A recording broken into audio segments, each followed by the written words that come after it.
All right, we are live in person with a new setting, new environment. If you guys can't see, don't worry, you'll see my legs in a minute. We're here live in person at the Batch Studio. We've got Landry here live as well. Super exciting stuff. Landry's in town for our Agent Investors Mastermind coming up this weekend. And so we figured, why not kill two birds, one stone, and also do the Agent Outreach live show in person together. Landry, how was the flight? Pretty good. Yeah, went by fast. I don't like flying for more than like 2 hours, but happy to be here. It's dang hot, but it's nice to see everybody in the office. And Is it I'm hot in excited. Tennessee right now? It's humid, but we Okay. just got some tornadoes and everything too. So we're like down in the basement. For sure. Glad we got over that. So For sure. And always good to see you and have you in person. I love when we could do the show like this in studio, outside of when Alex throws me a curveball with the setup and doesn't let me wear jeans, but it's fine. This is a live show and literally as raw as it's going to get. The reason we launched Agent Outreach Live was to give everybody an exact blueprint of what Agent Outreach is. And if you don't know what Agent Outreach is, it's a real estate investing strategy, specifically an acquisition strategy, where you're constantly reaching out to real estate agents in order to find opportunities. There's a little bit of a step further that we like to go, which is obviously why you guys are watching this show live, where we like to go a little bit of a step further, showing you what the conversation actually looks like, why I said specific things, and then also getting you to think outside the box. And for those that are tuning in from our real estate school, our real estate investing school, what's up? This Tuesday, we're not doing a Tuesday training in our live school just because there's a lot of moving pieces the week of the event. So I figured today would be kind of a cool experience for us to make it more conversational and valuable with Landry here. She could ask me a bunch of questions. And then if we've got time at the end, let's make some calls together. Specifically, I think it was Jacksonville. Yep, cool. That's right. Yep. Awesome. So Landry, I don't know if you have anything off the top of your head or if you want me to ramble for a couple minutes to give you a few minutes to come up with a question. But yeah, I've actually I've had a lot of people within the community. If any of you guys are joining specifically from the Batch community, welcome. And if you haven't been here before, I don't know if you can see the chat in this kind of new setup, but we'd love to see if you guys are, also either an agent and investor or, just one or the other, kind of what you're doing. If this is a kind of new path for you, if you're kind of just discovering a little bit. I've had a lot of people on recent community calls be really curious about it. And I when I share the experience that we've had here on the show, I'm like, truthfully, I don't spend any time pulling the list. And every single show, we have a really great conversation. And I was telling the group that I'm like, there's always agents out there that are willing to work with investors. It's a great place to get started. Somebody was asking me what I would do if I was getting started. And I would say, Agent Outreach. Yeah, exactly. And I love that you said that. I mean, I think that's really the main thing bias wise with me. Everyone has something to sell. Everybody has an opinion they want to put out there. And the one piece that I've learned over the years, especially since there's so much shiny object syndrome and fluff, I'm just going to stay in my lane. If you go back and look at years and years and years, I've always just stuck to the MLS and working with agents. The only bias you'll hear from me is that I think it's a really good place to start because it's not going to cost you much money. Yes. Especially if you guys haven't realized, like the reason I do this show is because we use a tool like Batch, where Batch Leads actually offers us the ability to pull a list of agents. So that's what we do every single week or every single month now at this point, where we're going out and pulling the list from Batch to cold call. Now, with that said, Landry, I know there's a lot of filters and stuff. Maybe it is beneficial for us to pull it up and show everybody quickly, really fast. Get it. Yeah. While you're joining the link, I'll kind of give everyone an overview. Essentially, with Batch, you can filter out based on how many active listings the agent has, how many deals they've sold in the last 6 months, 12 months, 30 days. The goal being is that you can filter it out so you know exactly what the best list is to contact.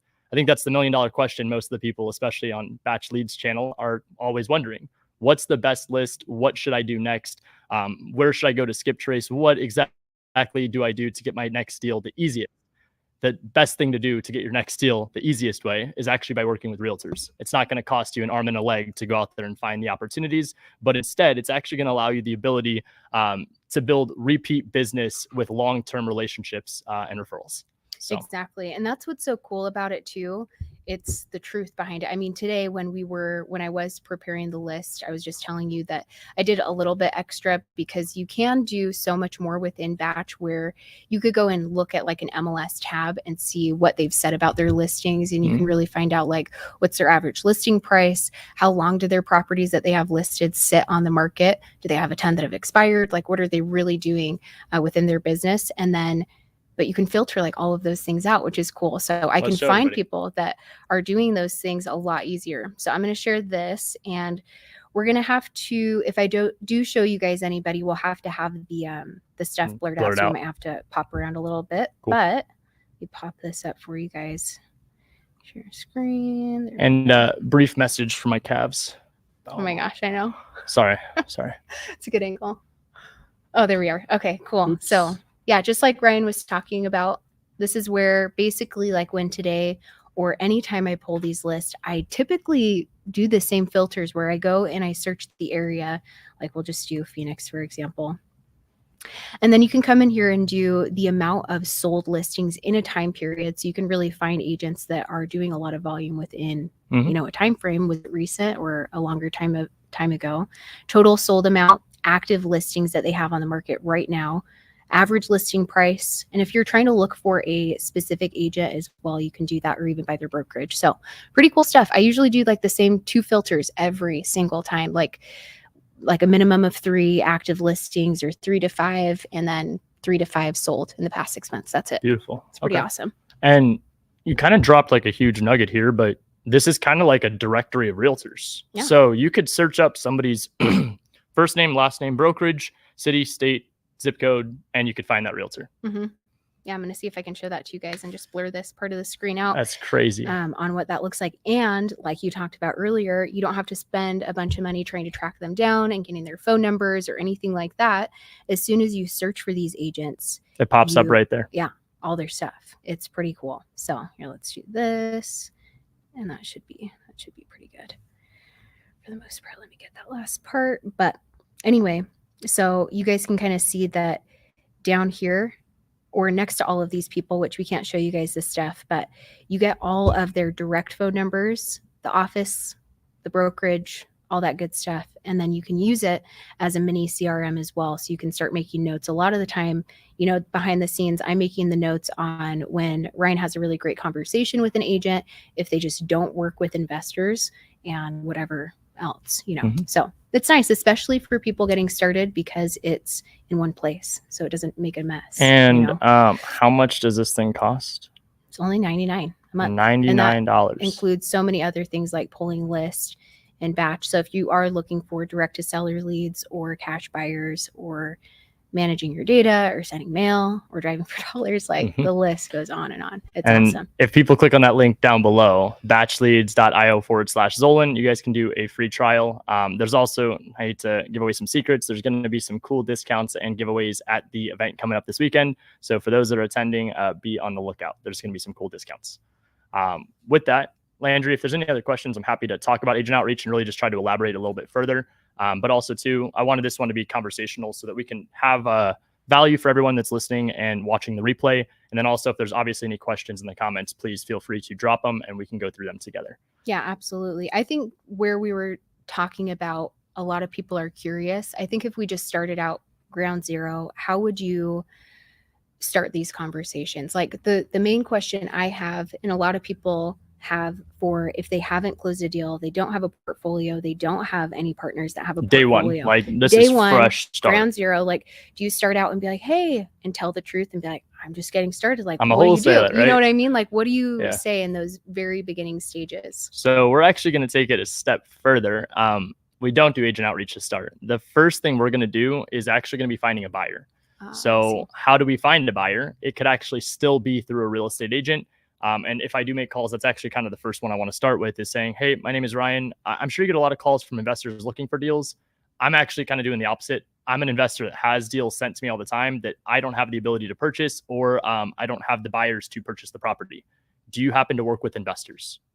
Their next questions are probably going to be about qualification of your buyer or of their buyers. It's going to be qualification of you as the investor or wholesaler if they don't realize it, where the deal is, how did they get compensated, a lot of things along those lines. So I would find the buyer first. You know, there's tips and tricks on how to qualify them, but really if you could see their last few deals, whether it's tax records, it's referrals, maybe that realtor actually did the deals with them, you have a buyer. Now, like how realtors have clients, imagine if a realtor had no client and they just had to go find houses for someone to buy and get it under contract and then say, who wants this? Realtors would literally not be able to sell anything because it's so opinionated to who wants what deal. And on the investment side, it's a little bit less because it's all about the numbers. But the main thing people have to understand is that if you don't have a buyer, how do you even know what to look for? That is so okay. I mean, that is, hopefully that answers a lot of questions for you guys. That certainly does for me, because, you know, when you start to think about it on day one, like, I don't have any relationships. I don't have anything that I can start these conversations about, and leverage in these conversations with agents. Starting there instead, I'm sure, like pulling a list of buyers on here, or that's going another to great events. option. Yeah. I mean, I hear people doing that all the time when they're getting started too, just networking and connecting with people. And being honest with, imagine like day one, you got a list of sellers. What's your next step? I mean, in my head, I understand how YouTube University became a thing. It's because somebody thought they could skip a step and go direct to seller, or go and start working with other wholesalers, or I could just download a contract or some templates online, and now I'm a real estate investor. That's why most people fail. So option one, or reason number one, most people fail is that they start in the wrong path. So some people try to flip first, they try to buy and hold first, they try to bite off more than they could chew. The second is what we're talking about right now, which you don't know where to start. And that's why I think our strategy is the best place to start, is because you're going to make mistakes. I've never seen anybody in real estate in 8 years go, and the very first call they made was perfect. They knocked it out of the park. It was a home run close. Everybody won. I've seen people one call close first deal, but it's usually not like they said everything perfect. It was the hottest lead that they just happened to call, and it was luck of the draw. And then they go 100 next calls without another deal.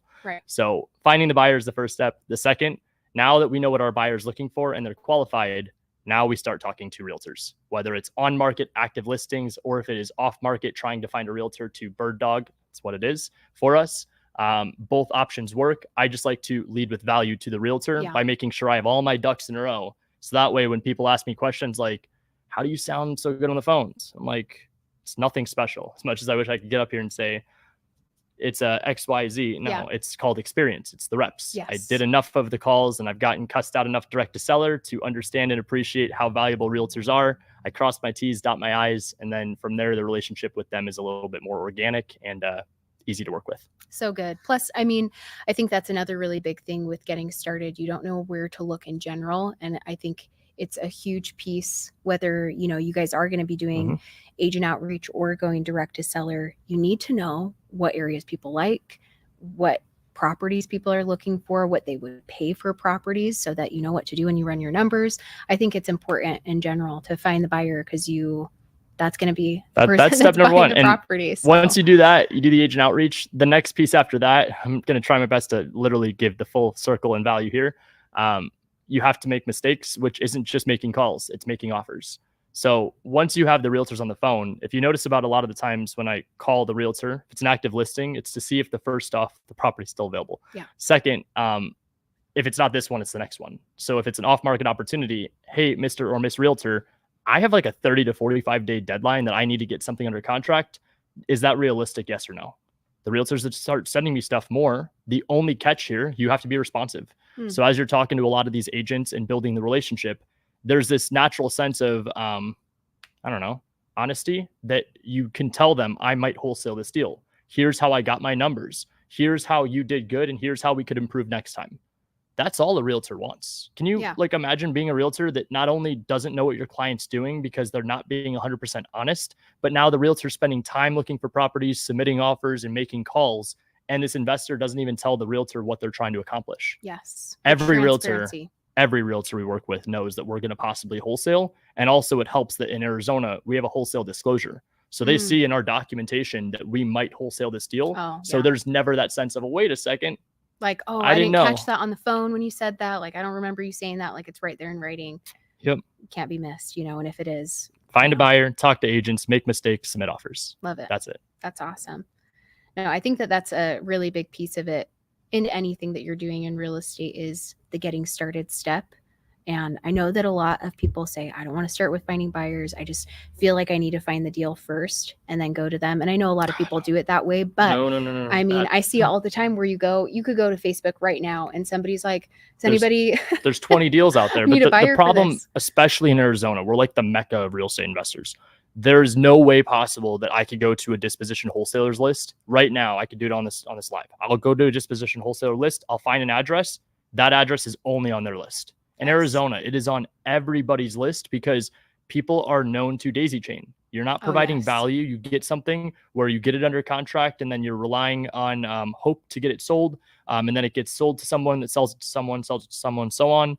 Or even worse, you try working with wholesalers to start and everybody's lying to each other. Nothing's honest. And next thing you know, deals are falling apart left and right. And there's some of the most complicated transactions to do. Yeah. Would you say that, do you do kind of a mix with like, should people focus on, in your opinion, like just doing agent outreach, or should they be kind of doing a mix of submitting offers on the MLS as well, as they're kind of getting going? Great question. We have like a 60-40 scale. So usually how I reference this with people inside agent investors is that our scale can at any time change. Usually it's 60% effort into MLS offers. So our main KPI every day is to get a certain amount of offers submitted. The second part of that, the 40%, is agent outreach. Naturally, we're going to talk to agents as we're submitting offers, but then if we have free time, follow up with the realtors that we've done deals with in the past. That 60-40 scale can fluctuate, change depending on your preference, business model, or the economy. For example, 2022 to 2023, when things started flipping on us, we all of a sudden jumped to agent outreach being our primary strategy. And we had a lot of success working with realtors rather than we were on the MLS. I see. So usually it kind of jumps back and forth. The main thing is it's not 50-50. You have to pick one of those two, make it your priority. And for us, it's usually the MLS. I see. Okay. And when you guys are submitting those offers, are you doing like, what is it called? The letter of intent? Letter of intent, LOI? Yeah. LOI. Yeah. We stopped doing that a few months ago. We're using some tools and resources to send automated purchase contracts. And so we're usually sending out anywhere from, Brandon's here, 20 to 30 offers per day. Okay. Nice.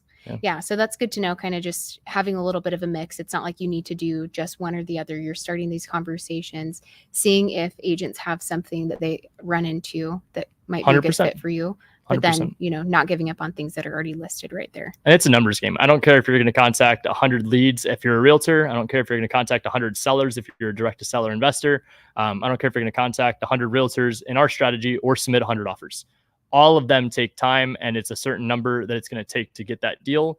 I think Brent Daniels says this very well, but he was breaking down a deal to someone on a live show that we had once done. And it was like, well, if I were to give you $500 an hour every time you were to make a call for an hour straight, I wouldn't be able to get you off the phone because you'd be getting a $500 an hour.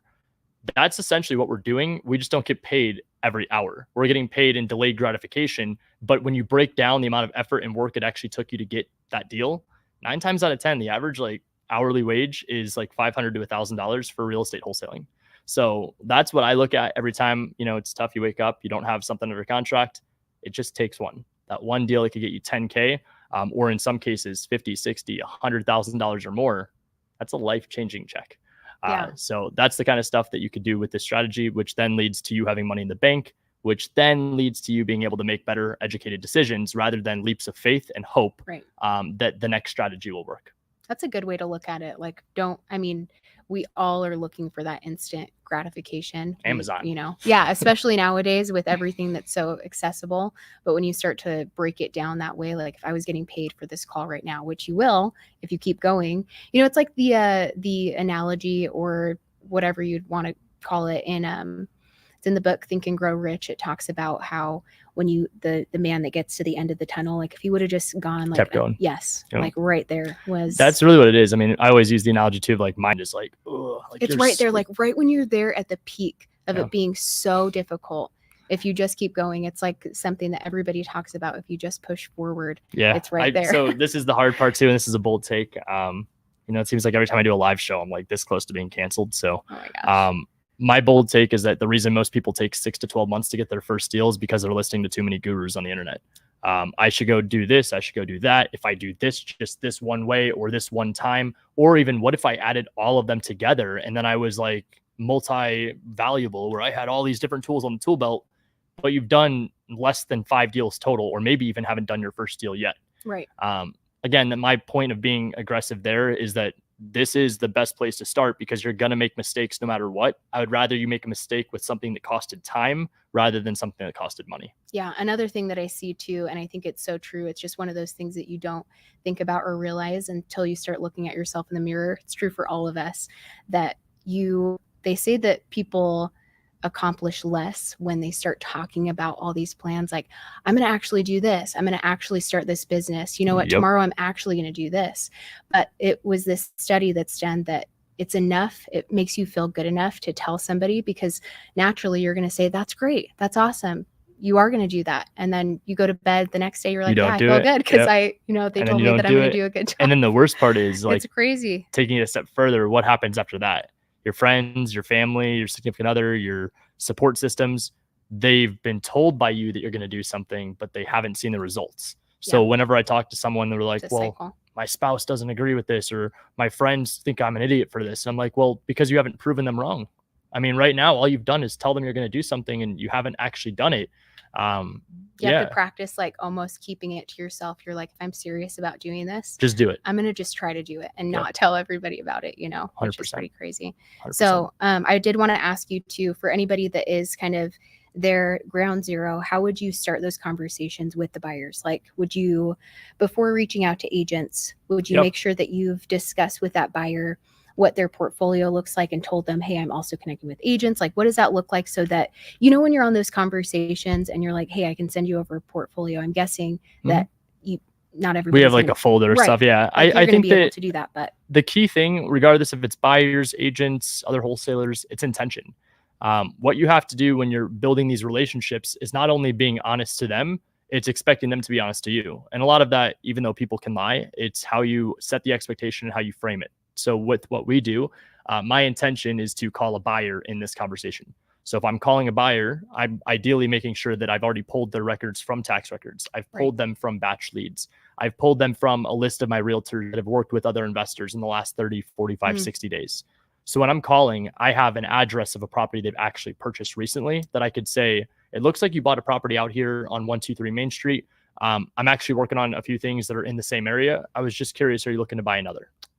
So now I don't need to ask the question of, can I see your last few deals, because I'm looking at one. And if I could see that they bought this property recently, and if there's a realtor involved, even better. Now I have two relationships to go and work with and follow up with the buyer and or the realtor, or both. Okay. Love that. That's awesome. Where's everybody? I'm kind of curious. I don't know what we're kind of seeing in the chat here, but what's everybody doing in terms of, has anybody been doing this strategy that hasn't before, or have you guys been thinking about it? Like, who's kind of starting to break into making calls to agents or submitting offers? Let us know. And also too, if you guys want us to make some calls, we've got a list. I'm ready to go. We wanted to make this interactive and fun for everybody and make it conversational. But if you guys just want me to make some calls, I will smile and dial all day long. Yeah. Michael said, block out the negative noise, 100%. Shout out to Michael. He's one of our Agent Investors members. The dude is an absolute beast. Thanks for the value. What's up, dude? Any questions you got? If not, Andrew, I'm ready to call some people. Cool. Yeah, let's do it. Great.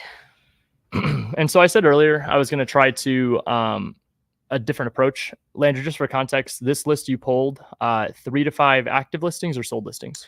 This one I actually did a little bit different, and I was looking for, a lot of the time, based on some of our previous calls, when you're telling the agents around the price range of what you're kind of looking for, I think I did a price range, their average listing price around like 250 to 500, or maybe a little bit less. And was there any keywords or anything specific, or was this one just like the agent outreach tab? Yeah, just the regular agent outreach tab in that same section that I was showing you guys earlier. I might have put on one other filter, like a couple sold in the previous months, but should be a pretty good list. So let's rock and roll. Let's call Gary. And this is in Tampa. No, Jacksonville. Jacksonville, yes.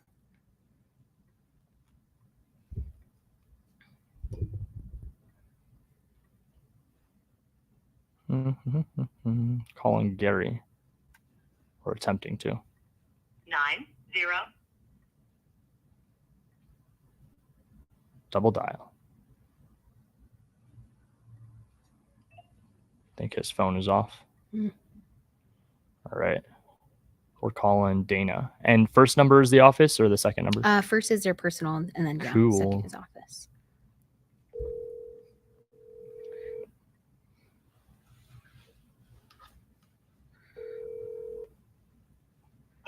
Dana Lewis, can I help you? Hey, Dana. My name is Ryan. I'm trying to find an agent out in Jacksonville that could help me with purchasing a property. Okay, Brian, are you a buyer or are you an investor? Both. I don't know if there's a difference. I'm an investor. I'm trying to purchase a property. I don't have one specific. I'm licensed in Arizona, but just trying to find someone that's licensed in Jacksonville that could assist us. Okay, how can I help you? Honestly, kind of at the starting point.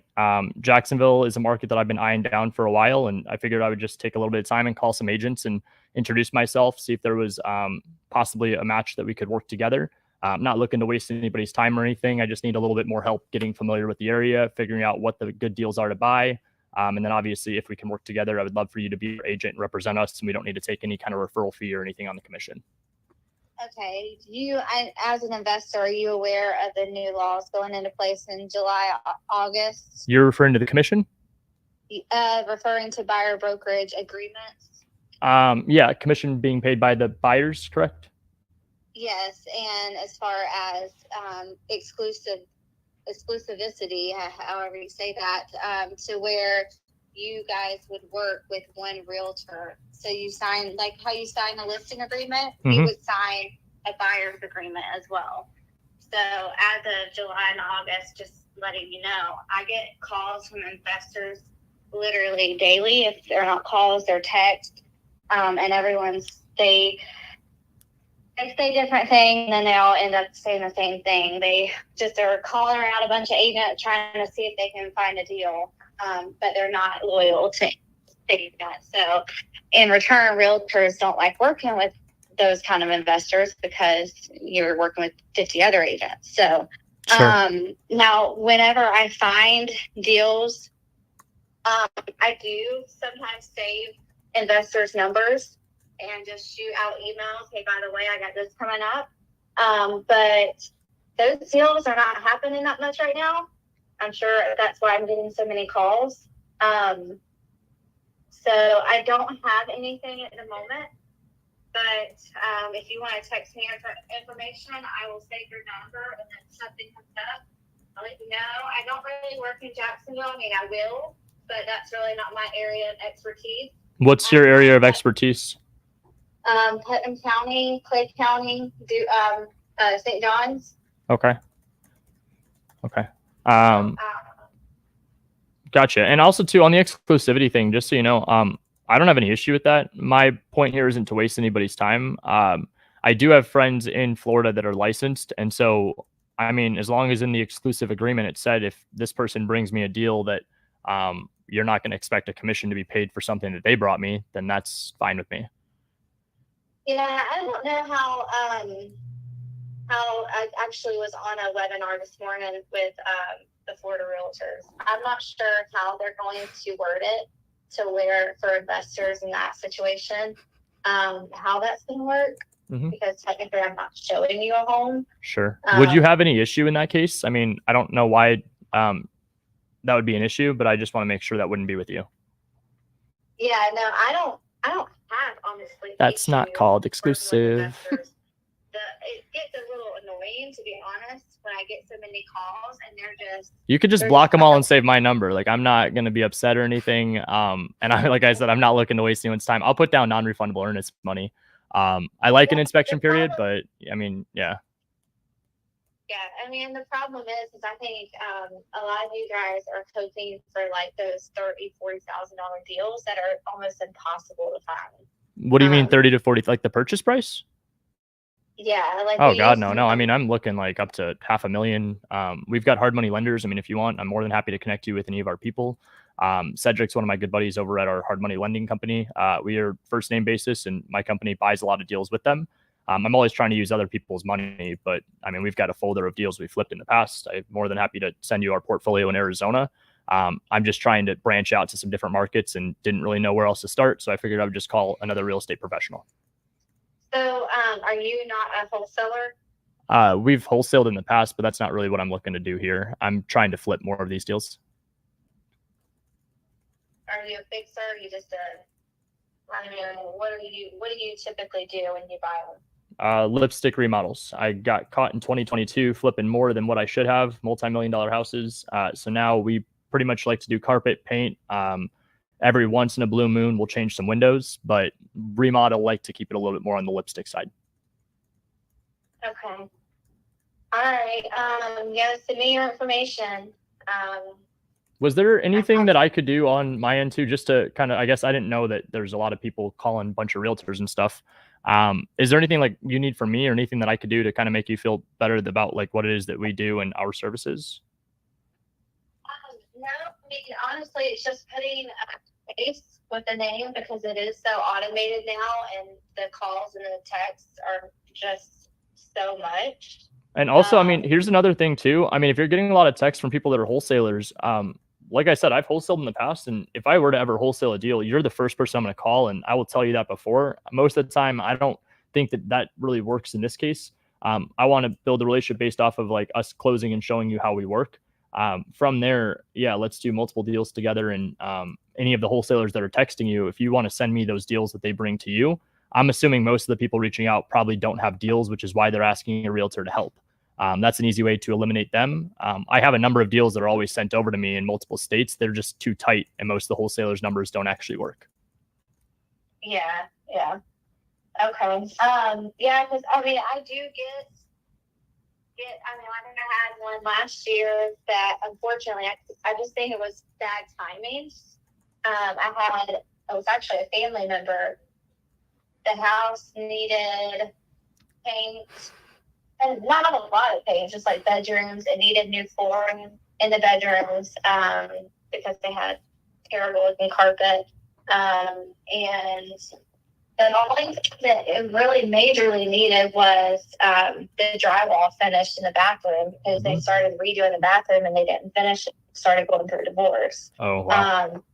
So that would have been a good one, honestly. Like, I don't even consider buying it. But then she took it off the market because she kept getting such low offers. So she took it off the market, and I think she's decided to stay there for at least a little while.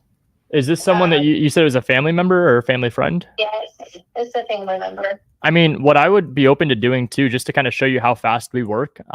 If you wanted to send me over the address, I promise you I'm not going around or anything like that, but I'd be more than happy to break down my numbers on how I get to my purchase price. So that way it kind of shows you what we do in our process.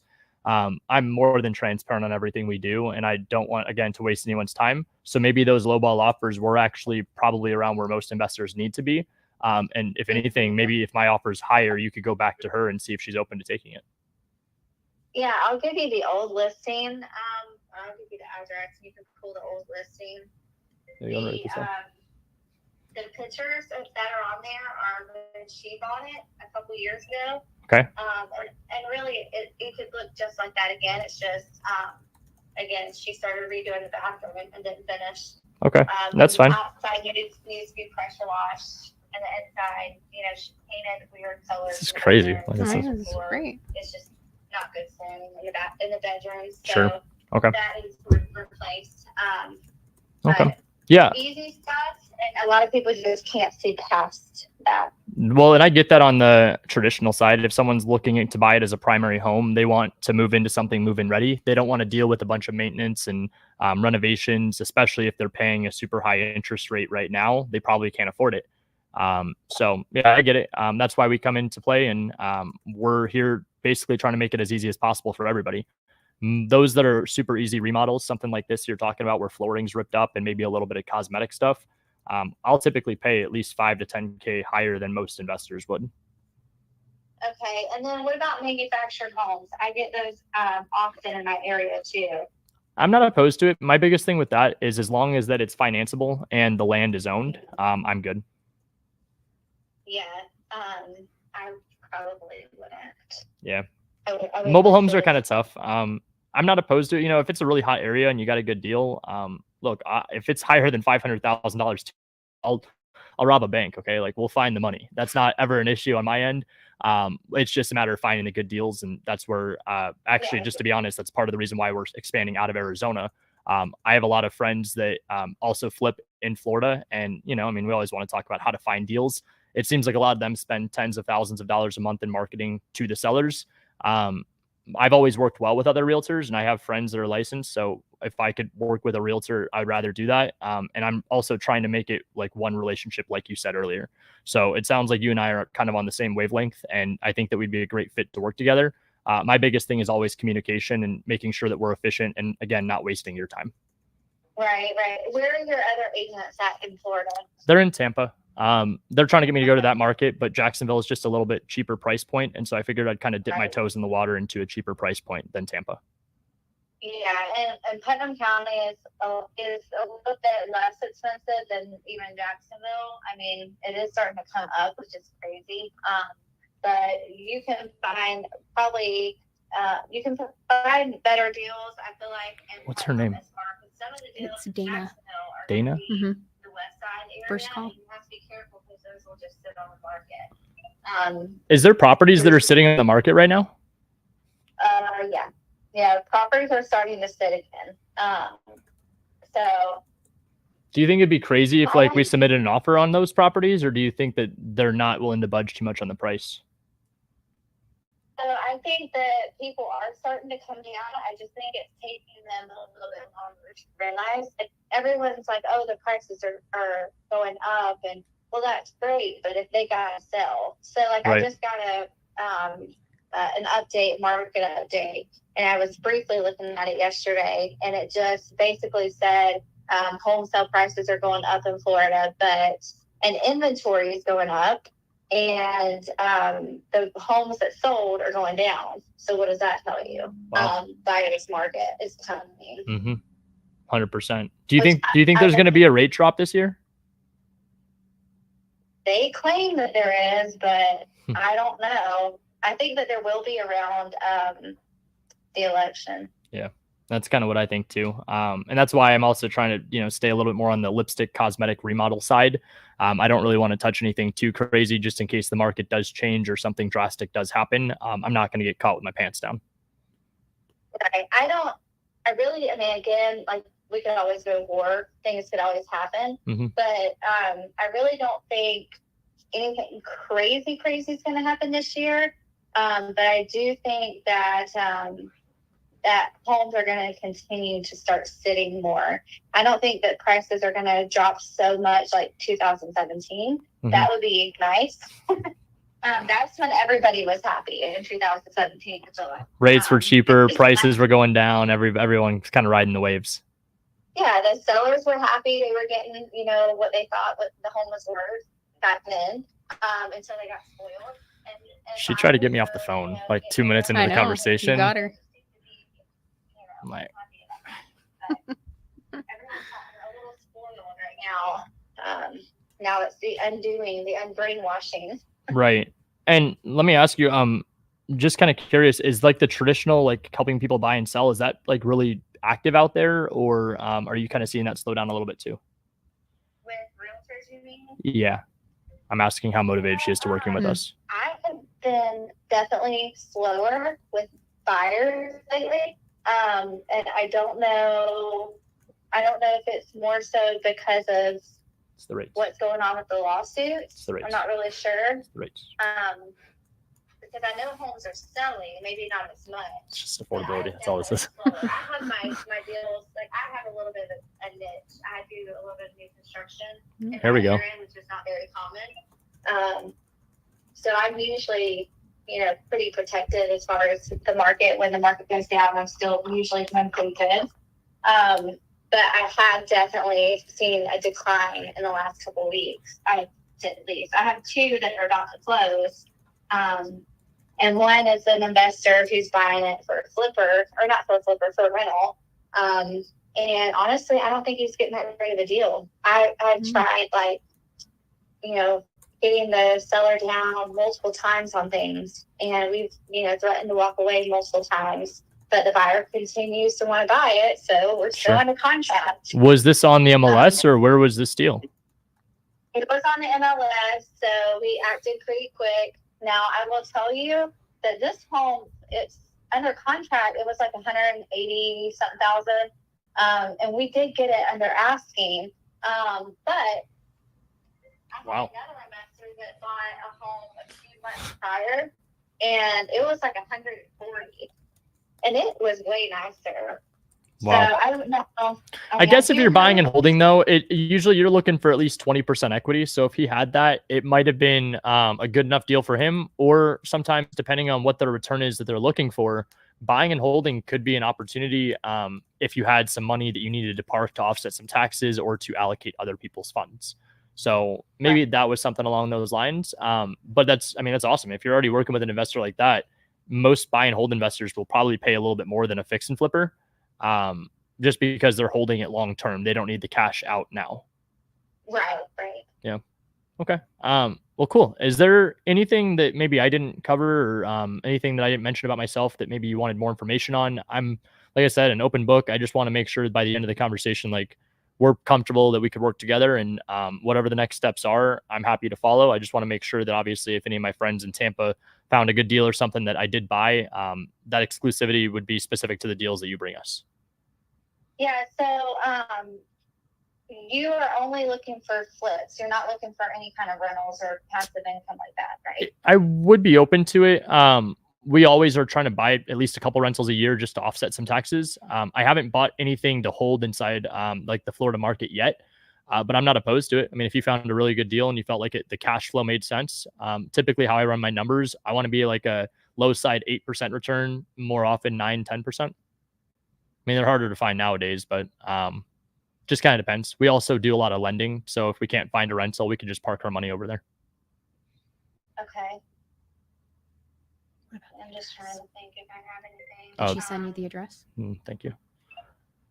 If you could just send me over that address or the MLS number or whatever it is, or Zillow, Redfin link, I could look that up, and then I'm happy to give you an answer within the next couple of minutes. I can even break down, like, we have a calculator on how we go through and we get all of our numbers. Happy to share that with you, so that way you've got a copy of how we do our business. Yeah, I'll give you the address right now if you'd like. It's 36.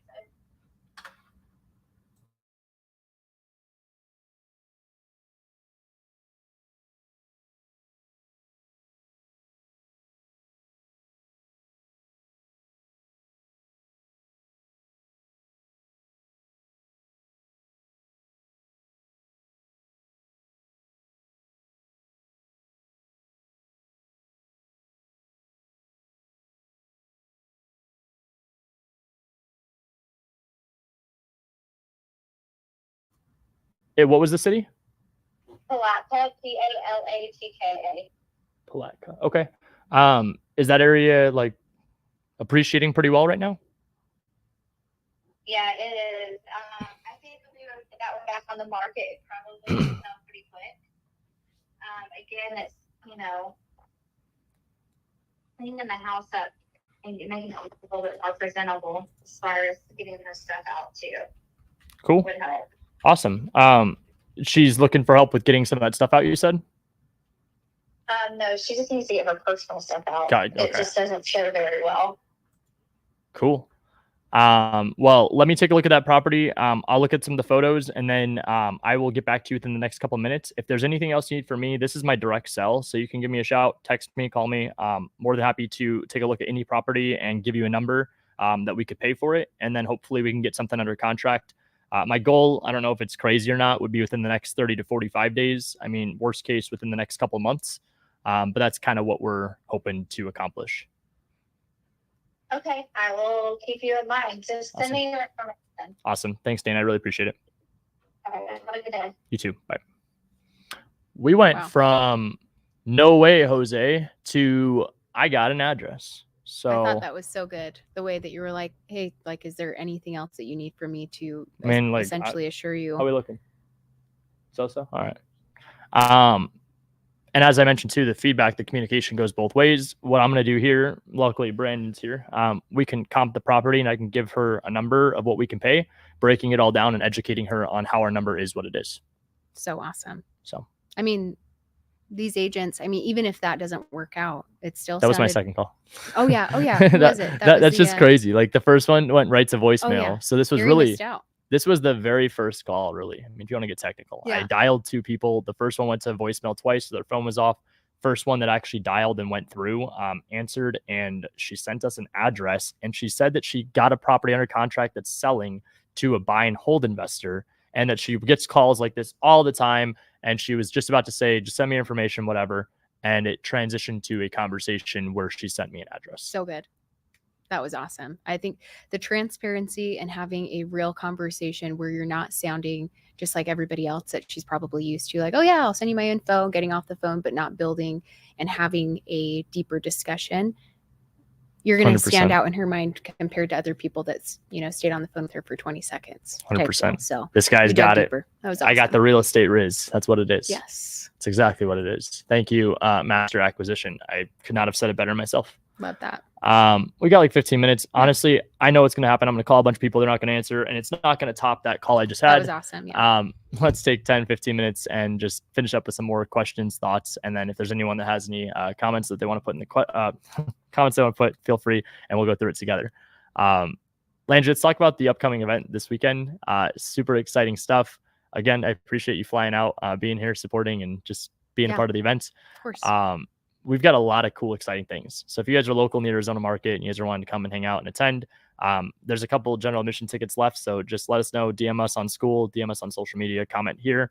We'll have someone on the team reach out, but there's only a couple general admission tickets left. We're going 9 to 5 from Friday and Saturday with private dinners Friday and Saturday night. Saturday night is just to our VIP members. And then obviously we're hosting it here. We've got upstairs, the Batch venue. I was actually just checking it out before the live show, and it is unbelievable. I'm so excited. We've got almost 100 people flying in from all across the country that are here, licensed agents or investors wanting to learn more about doing deals on the MLS and working with agents. And then, obviously we've got some really cool powerhouse speakers. We've got Steve Trang. We've got Brent Daniels.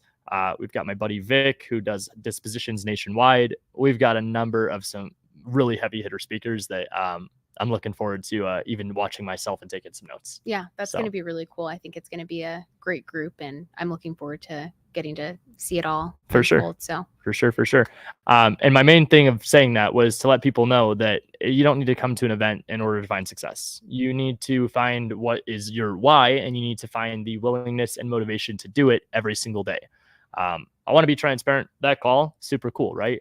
That's an agent that, for those that know, that's a tier 2. Actually, if we want to get technical, that's really a tier 3 realtor. So this is someone that jumped tier 1, tier 2, tier 3 in one conversation with me where she sent me an actual address and potential opportunity. That's the name of the game. That's the kind of realtors I want to work with. And right now we've got 53 realtors that are VIPs in our database, which means we should be able to get at least 1 or 2 deals with them this year. That's 50 to 100 transactions a year where I'm getting inbound opportunities rather than having to go and do outbound calls and outreach like what I just did. So words of inspiration, that's a season. The inbound is the lifestyle. That's what we build with this business model. And then from there, you get some money in the bank, do whatever you want. Fix and flip, buy and hold, development, multifamily, creative finance, commercial, traditional real estate, direct to seller, any of the above after we have active income done. Active income equals acquisitions. That's what we teach. Yeah, especially when you have so many tools that, like we preach every single time, when you don't have to take hours to build up this custom list and put it on a spreadsheet yourself. Literally, it sounds like I'm exaggerating, but Dana, I found in 30 seconds. Literally. And that was the second person on the list. So a lot of times, if you want to call it luck, you want to call it skill, you want to call it whatever, it's about doing the reps. I wouldn't have called Dana today if I didn't have Agent Outreach Live. I wouldn't have called Dana today if I didn't have Landry pulling a list from batch leads. That's the kind of difference of actually being efficient in your business and knowing what you're trying to accomplish actually does make the difference. So with all that said, agent outreach is a beautiful thing. It's an ability to be able to go and get inbound opportunities sent to you by a realtor. The main thing I want to make a note of from that last call, she was about to hang up on me. Oh yeah. Like she was like, oh, just send me information. Yeah. She's like, I'm just going to say the same thing I tell everybody to do. Did you catch what I said there? Yeah. I feel like you were trying to drag her back in with a reassurance of like, basically, how can I reassure you that I am who I say I am and I can, back what I'm telling you. Correct. Right now. And there was one thing that I said that I didn't love where I was like, look, I'm not wholesaling. I might wholesale, but if my intention is to flip, which by the way, the $1 million question is people are like, well, how do you know your intention? Did we not find our buyer first?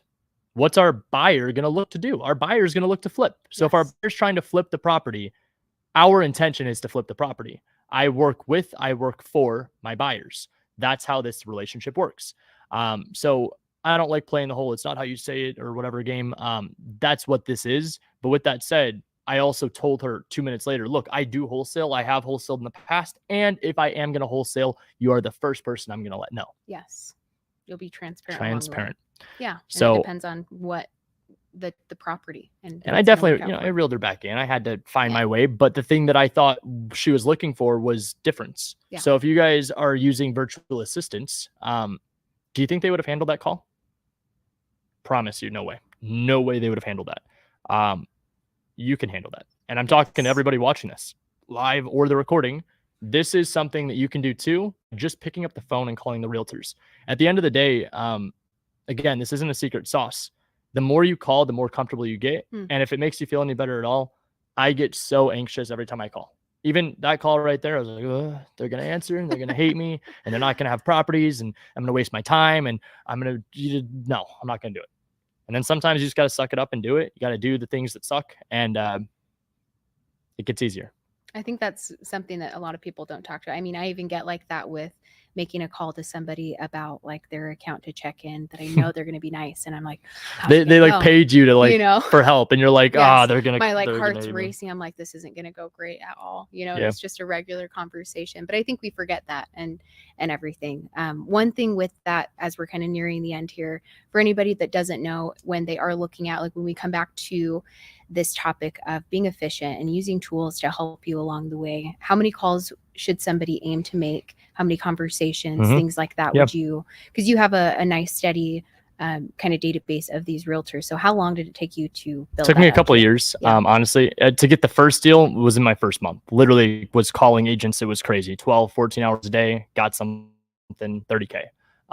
With that, it took me years to get up to the point of 50 agents to be able to say with confidence that they'll bring me deals. Conversations, I don't love that KPI, that metric as much as I like the offers. Offers minimum, non-negotiable 5 at least. 5 offers a day. I used to say like an offer a day keeps the 9 to 5 away. Welcome to 2024, 5 offers a day. Probably just barely pays your bills. So 5 bills, 5 deals. Yeah, no, we got to definitely get some more deals closed. So how do you do that? It's by making more offers. 5 offers a day, minimum is 25 a week, is 100 per month. That should get you at least 1, maybe 2 deals per month. If you're submitting at least 10 offers per day, I mean, you can do the math on that. It's 200, possibly if you're working every day, 300 offers in the month. That's how you get closer to that 4, 5, 6 plus deals per month. And then after that, just like everything sales, and part of the reason I like our strategy more than direct to seller, we get repeat business. That realtor right there, if I close and I actually perform on a deal, what do you think she's going to do the next time she has a deal? She's going to think of you. I even made a joke. Just block all the other numbers. Don't worry. I'm not going to be upset. I won't tell them, or take their deals and bring it to me. That's how you teach these realtors. A lot of times I call this patience and education. That's patience and education. I took a deep breath and I understood that I could have been mad at the situation. I could have just said, yep, I'll give you my information, hang up, and I'm on to the next. No, she is a great person, a great realtor. She answered her phone. That's all I could ever ask. And she was willing to hear me out. That's who I want to work with. Yeah, exactly. I think that that's huge to be able to, you can probably tell after all of the experience you've had as well, if it's somebody that's worth keeping on the phone. For sure. So it's like, you could tell that you could probably take it into a different direction, compared to other conversations that you have. That's all it is. If they're willing to be open-minded, hear me out, work with me, listen to what I have to say, why wouldn't you want to work with that person? I don't care if they have 10 listings. I don't care if they have no listings. If they are willing to listen to you and work with you. She even tried like challenging me. She's like, well, what about the exclusivity? I'm like, okay, Dana, it's fine. And your broker probably can't say the word either, which is why you're mispronouncing it. The exclusivity is that we are going to work with you for the deals that you exclusively bring to me. Because I'm not an idiot. If she has a deal that it's a listing or even a property brought to her, do you think that she's going to send it to just me? No. Or do you think she's going to send it to all of her clients? That's why I thought it was perfect the way you said that. Like, instead of saying, well, if you don't bring it, then obviously it's not going to go with you. You took it to I have friends in Florida. If they bring it to me, why would you get paid? Bring it to why would you get paid? Exactly. I think that really brings it front of mind. And people relate to stories. So if you can give them, and this isn't a made up story, I have plenty of friends in the Tampa market. Shout out Sean Castro, Eric Diaz, plenty of people, all members and agent investors. But I could call up a few people and be like, yo, you got any deals? They would say yes. If I bought a deal from my friend that might have gotten it brought to them by a realtor. Do I pay Dana on the deal that she has no idea about? Absolutely not. So the only thing I did in that example was I referenced that my friends are in different cities. If I have a friend that also brings me a deal in Jacksonville, it's the same principle. I just didn't want it to feel like I'm stepping on her toes by saying, well, it might be in the same market. And then she even was like, well, there's plenty of people that work with so many realtors. How many clients do you work with? How many clients would you work with is what I should say, because the answer is as many as you could get. Yeah. And so I asked her, same thing for you. How's business? Oh, well, it's slower. Okay, cool. So now I know that you're not closing deals. You have no clients. You want me to work exclusive for you. What do you bring to the table? You don't even have a deal. In this case, she did. Yeah. But the goal is that we can have that happen. We could close it. Worst case scenario, they don't have something, which is most often. Then it's the follow-up. How often do you follow up with them? Depends on which tier we put them in agent investors. And then our follow-up kind of is automated. It does what it's supposed to. It follows up with them every however often. And then once they respond, it triggers a next step or response. And then we just keep at it. Oh, yeah, that's really helpful too. You're going to have so many different conversations and so many different data points that you're bringing in that you have to have something. A process. Yeah. Something as I started going and contacting realtors, there came a point where I was like, I have like 200 and I can't even remember them anymore. Like, you're like, I don't know who conversation. Who am I supposed to call again? Or I'm like, there was that guy, he's a Braves fan. I was going to ask you about this too, because sometimes on here, like I have some old accounts and I'm like, okay, did we call that guy? I don't know. So I was going to ask you too. Has that ever happened to you where you call somebody like the first time? You should ask Brandon how many times I call someone and I'm on camera with him and I'm like, who am I calling? I think I actually did that here. I was just like, I'm like, who is this again? Like, I don't. Their number in your phone. It was saved in your phone. I was like, I do that every time. I don't know. This is how I also partially get over the limiting belief in the mindset stuff. If I sit there and think about it too much, I won't do it. Yeah. So it's like, what's the worst that's going to happen? Just call. Hey, Nick, my name is John. Oops, my bad. Hey, John, this is Ryan. Apologize. Must have had your name saved as the wrong number. Moved on. Like, that's the whole thing here. Have fun with it. And the more you can make mistakes, that's why I didn't want to make another call today. It was because I'm like, I can't top that. Yeah. I can't top that one. Like, let's just leave it at that. It's all downhill. Yeah. So with that, just be willing to make mistakes, fail forward. And most importantly, as you're taking action and making those mistakes, I think it's important to have somebody to help you. This isn't a sales pitch. This is just me being honest and transparent. When I had questions, the value of going and asking somebody for help that was sitting in the seat that knew what I didn't, that's what I needed. Yeah. So if I was just starting right now, getting in the right rooms is just as powerful as taking action. Because once you make that mistake, if you get misguided by somebody that hasn't done what it is you're trying to, you're fucked. So I don't know if I can cuss on YouTube. My bad. Don't cancel me. It's at the end, so it's fine. Know. But we're good. Good. Then fuck. Okay. So no, it's all good. This is exactly what I wanted with the raw, unedited, just go with the flow. And welcome to Agent Outreach Live. This is who I am. This is what I do. I've been doing this strategy for 4 years. I've been in real estate for 8. Real estate is not always rainbows and butterflies, as people could see. And a lot of times it takes hundreds of conversations and hundreds of offers, or in some spaces, hundreds of thousands of dollars to spend to get paid. Don't spend money when you're first starting. Start with this. Literally, the free trial with Batch is like a no-brainer. Let me get that on the screen one more time. You guys, like, seriously, this is like one of the best tools. We use this every single month to pull lists of realtors. Full transparency, we stopped texting, so we're not mass texting anymore. I'm actually doing exactly what I just did on Agent Outreach Live here. I'm using my cell phone. Brandon's using his cell phone. We've had recent talks about putting it back into a CRM and having like one team number. But the point being, it needs to be personalized. So if you're sending mass text with a number that doesn't have the same area code as the place you're texting, if you're not following the new A2P regulations, or if you are also doing things that are spammy or what might trigger, like what Dana was saying, it's not going to be beneficial. So just make sure you're doing all the right stuff. You're taking action, making plenty of mistakes, and then asking for help. Would you say the same thing with buyers as well? I see a lot of people, blasting these things out instead of building those relationships. I hate disposition wholesaling. Yeah. Disposition is my role in my company, but I think disposition wholesaling is the dumbest thing out there. Acquisition wholesalers that are getting deals under contract, relying on disposition wholesaler. It's interesting. Find a couple buyers yourself. If your buyer is a disposition wholesaler, fantastic, but find more. If you're going to blast your properties, you might as well get it on everybody's list. That's my philosophy there. blasting deals out direct to seller works better than it does for MLS and agent outreach, but that's specifically so the agents don't get contacted on the deals that are blasted out. Yes. Yeah. And we are just about like literally, right perfect. Well, guys, this was Agent Outreach Live. Again, we are live in studio with Landry. Flew out for our event. Appreciate you. Looking forward to seeing you guys next month. If you guys have any questions or anything, please don't hesitate to reach out. Social media, our school, the Batch community. We will see you guys next time. Peace out.